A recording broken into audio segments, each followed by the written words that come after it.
গাড়িতে টিস্যু আছে না?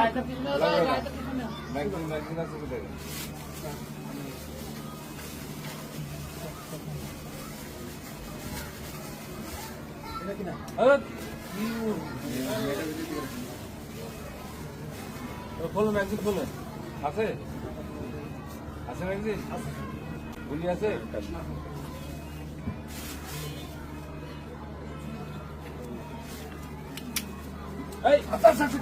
গুলি আছে আবার করেন।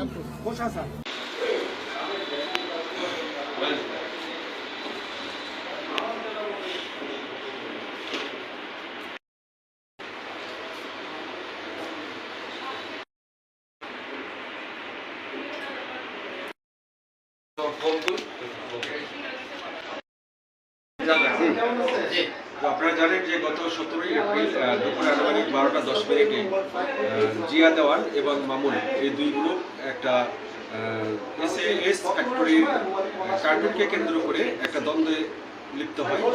দ্বন্দ্ব থেকে তারা এক পর্যায়ে হাতাহাতি চলে যায় এবং এক পর্যায়ে জিয়া দেওয়ানের কাছে থাকা একটা অবৈধ পিস্তল সেটা দিয়ে সে খোলা মানে ফাঁকা করে ফায়ার করে সে ওকে ওই জায়গা থেকে পালিয়ে যায়। এর পরবর্তীতে আশুলিয়া থানায় একটা মামলা রুজু করা হয় অস্ত্র আইনে এবং তাকে গ্রেপ্তার করার জন্য ঢাকা জেলা পুলিশ সুপার জনাব আনিসুজ্জামান স্যারের দিক নির্দেশনায় আশুলিয়া থানা এবং ডিবি একসাথে ভাবে কাজ শুরু করে দেয়। পরবর্তীতে ডিবি টিমের সাফল্যে তাকে আমরা গতকাল গাজীপুরের কুবাই থানা থেকে গ্রেপ্তার করতে সক্ষম হই। তো তাকে গ্রেপ্তারের ক্ষেত্রে আমাদের টেকনোলজি ইউজ করতে হয়। সে বিভিন্ন সময় জায়গা চেঞ্জ করতে থাকে।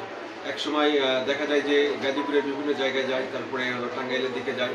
তো গতকাল তাকে গ্রেপ্তার করা হয়। গ্রেপ্তারের প্রেক্ষিতে তাকে ডিবি অফিসে নিয়ে আসার পরে তাকে ব্যাপক জিজ্ঞাসাবাদ করা হয়।